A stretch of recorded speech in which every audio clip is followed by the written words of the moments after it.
So let's talk about how lily pads are one of the best and most universal types of shallow cover across the country. Whether you're on a backwater northern lake, a man-made lake, a delta somewhere, or even a tidal fishery, it does not matter. They seemingly are everywhere, and there's multiple different types. And so what I want to break down today is the different types, how to delineate those types, and how to fish them in what seemingly is an endless field of lily pads. This is going to help you break down the time it takes to find fish and help you find the key areas and the baits to use to catch these fish and really get on a really good bite. So you're not going to want to miss this video, and we're going to dive into that right now. So pads are one of those types of cover that hold fish all spring, summer, and fall, pretty much as soon as the pre-spawn kicks in till ice is, and those colder months are really getting into what we would call winter time. They kind of get off of it in the winter unless you live in Florida. But what's so special about pads is all throughout the fishing months is it has fish on it, and it holds big ones too, depending on where you're at in those pad fields, and they can get very, very, very overwhelming. So in the spring you'll have different waves of fish coming to spawn on them, and then a lot of those fish just kind of stay there as the summer months progress, and then the fall you have bait getting pushed up shallow again, and for those bait, pads are just a great source of cover that they can get around. Those pads have big old root stems on them that, especially a lot of types of pads, have big root balls on the bottom of them that really provide an excellent source of cover and ambush points for a lot of bass, and they can really, really, really be a great place to target fish, because with forward-facing sonar, a lot of people really don't fish them anymore, especially this time of year right now. People get out offshore and they want to look at them, but sometimes it can be really, really refreshing to shut the fish finders off and just get back into an element throwing a few key baits, which I'm going to talk about here in a little bit. So even though I'm talking about pads, it kind of in a general term, there's all different types of pads, and you see them all over the place. But for this video, I'm going to talk about three distinct types of pads. You have small dollar pads, you have big flat pads, and then you have what's called spatter dock, which are the ones that come out of the water and leaf up. Those are what you see typically on tidal fisheries. You see them in Florida a lot, and they're all really, really good types of cover. I prefer the big pads and the spatter dock, but it depends on your fishery. If all you have is dollar pads, there's gonna be fish in the dollar pads. But if I'm in an area and I see dollar pads and I see the bigger pads, I'm gonna go to the bigger pads, because those bigger flat pads have a bigger root system and they just provide more shade. And so they start off small in the spring, and as they grow, and as the summer kind of progresses, they grow into bigger fields and the bigger pads. And so they kind of grow into better cover as the spring and the summer goes on and into the fall. And then in the fall they start to die off, and then honestly you can just put a bunch of different baits straight through them. And so with those three types of pads, there's different ways that you're going to go about setting up on them, because you can kind of get different baits around each different type of pad. Because those bigger pads, those pad fields get seemingly impenetrable, and so you kind of have to fish the edges of them, where those dollar pads you can kind of get more into the pad systems themselves because they're so much smaller. You can get baits over top of them, through them, etc. The spatter dock have really, really thick root stems and really, really big root balls, and so it makes it really hard to fish around them, because you can break off a lot of fish if you're not using the right gear, which again I'll talk about here toward the end of the video. But those are the three key types of pads, and you really have to know how to fish each individual one, but they all hold fish given different situations. So it goes again kind of how I talked about the dock fishing video, which if you guys haven't seen my dock fishing video, you're going to want to check that out. But you really have to break these pad fields down, almost looking at it like there isn't anything there. You almost have to get rid of the pads in your mind and look at a map and see how those pads break down on a body of water. Because if you get up to one of these big pad fields, they can really, really, really be overwhelming, especially because it's all on top. And so when you look at it, it all looks exactly the same. And so what you have to do is you have to start breaking it down. The first thing I'm going to do is I'm going to start at the edges and work my way in, because the pad edges generally are where I want to target.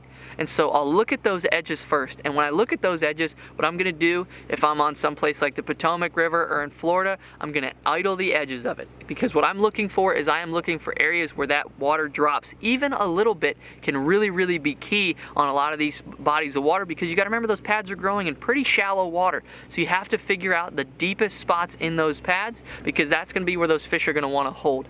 The next thing you have to do is almost look at it like a grass line, and look at it like, are there turns in it? Are there points in the pads? And you have to figure out where the high percentage areas are going to be looking at that. And another thing that I want to talk about is thick versus thin. As you're looking at these pad fields, there's going to be places where they're thicker, they're denser. There's also going to be places where they're spaced out, and there's going to be isolated clumps. Now the first place I want to start, and you guys are all thinking it right now, is those isolated pad edges, those pad stems that are out away from everything else. That is going to be what you're going to want to target first, because that's going to hold your biggest fish most oftentimes, and it's going to be your call your shot moments. The next thing I'm going to do is what I just talked about, looking at those edges of that pad field, and I'm going to look for places like where vegetation has pulled up in there, like wind-blown vegetation has matted in there, because that's a difference. I'm going to look for places where it points out. I'm going to look for bellies in it. I'm going to look for paths that go through it. You see this a lot on like the Harris Chain, like Okeechobee, these massive pad fields, and all of a sudden there'll be a path cut right through them. Well, there's a reason that path is cut there, and those fish will use that as an ambush point, because with those pads creating shade overhead, what they do is they use that to their advantage because they're really dark on top, so they'll use that as an advantage as an ambush spot. And so anywhere there's openings in those pad fields, that's going to be a place you're going to want to key in your mind to put your bait into that area. The next thing you have to look at is how the pad field sets up and the time of the year. If you're in the spring, you're going to want to get back into those pads a little bit more because those fish are pulling up in there to spawn, versus in the fall, in the summer, they're probably going to be out on those pads a little bit further, unless you're getting late in the fall, which they might be pushing back up in, chasing bait. So you have to think about that as well. And that's all what you have to do, breaking down the body of water for the time of year. Again, just get rid of those pads out of your mind and look at the entire layout of the land to figure out where those are going to want to set up. You also have to look at where they set up on a lake. Are they back in a bay, which is going to be more conducive to the springtime, or are they out on a main lake point? Because that's going to be more of a summer and fall related pattern, because that's closest to deep water, and that's something we keep bringing up in all of my videos that you guys have been watching, is deep water access. If you're looking for big fish, deep water access is going to be absolutely key. One of the biggest things that I see guys mess up with in fishing pad fields is going to be the gear that they use. Pad stems and pads in general can be a pain in the butt. So first thing I want to talk about is throwing braided line. If you're not throwing braided line in pads, you're messing up. Straight up. A 1-pounder will kick your butt if you're throwing fluorocarbon or monofilament around pads.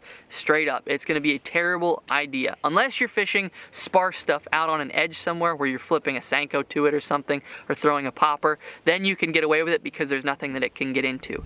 But if you're fishing these bigger pad fields, you want to be throwing braid. The next thing is whatever rod you normally like to throw these baits that I'm going to talk about here in a little bit on, you want to beef it up. If you're throwing a chatterbait down the edge of them, throw a heavy, like a 7.6 heavy instead of your 7.4 regular heavy.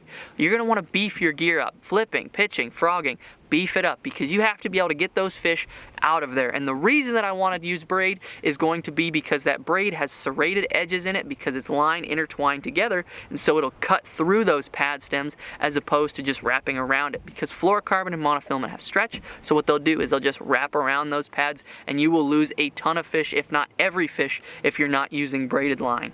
Alright guys, so now what I want to talk about is some of the baits that I want to use in these pad fields, because baits are going to be absolutely critical, and it's going to be something that I really think people don't look at anymore. When everybody pulls up to a pad field, what do they want to throw?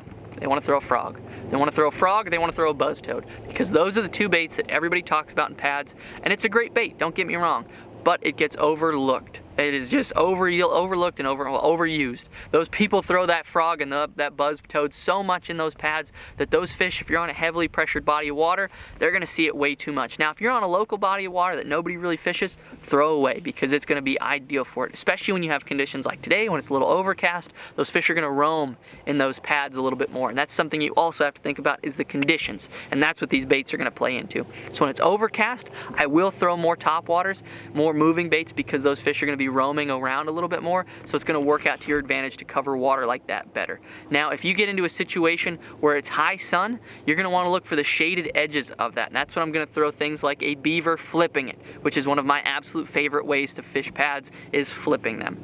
Big line, big rod, big weight, flipping those pads. Flip them, throw a Senko in them with, flipping a Senko into them. When it's high sun, that's what I'm going to do. I'm going to slow it down. You can even flip a jig in there, flip a big jig. Time of year also dictates the baits, but flipping is probably one of my absolute favorites, especially when you get the high sun and the right conditions for it. So going into baits in the time of the year, in the springtime, I'm going to throw more moving baits, as far as like chatterbaits, your spinner baits, and maybe your topwaters a little bit, especially if you're in Florida. That prop bait does a lot of damage down there, but You have to figure out where that transition is. When those fish are first pulling up in, you can throw moving baits as they're coming in. When they start to spawn, I'm gonna slow down. I'm gonna throw things like a drop shot. I'm gonna throw a Texas rigged Senko because everybody knows that catches fish. Maybe even a finesse Carolina rig around it. Something like that because I wanna soak those baits in those fish's face. Now, as it starts to transition into summertime, I'm gonna do more flipping. I'm gonna do more frogging. I still might throw a chatterbait if we get the conditions like we have right now, but I'm really gonna wanna slow down a little bit and try those baits because those fish are gonna be more residential fish at that point. They're not coming and going in the summertime. The fish that are there, they're there. And so I'm gonna wanna throw the right baits for the right situations. The frog, the popping frog especially, and then flipping it with a palmetto bug is what is my absolute favorite, in which I will have all of this stuff linked down below like I always do, so keep that in mind. And then in the fall, I'm gonna throw more bait fish types of baits. I'm gonna throw more white chatterbaits, white frogs, maybe a weedless swim bait around through there. Something that's gonna indicate that it's a bait fish because that's what those fish are really keying in on at that particular point in the year. So another thing that can be really overwhelming is going to be docks. When you pull up on a lake, there's gonna be endless docks on some of these lakes and it can be really, really tough to break them down. I'm gonna have a video up here where I talk about how I break down docks, just like how I talked about how I break down pads for you guys. If you liked today's video and you enjoyed it, be sure to hit that like and subscribe button, and also check out this video because I really think you're gonna like it, and obviously YouTube and I are recommending it for you. So go ahead and check that out. But thank you guys so much for watching. God bless, and I hope to see you in the next video.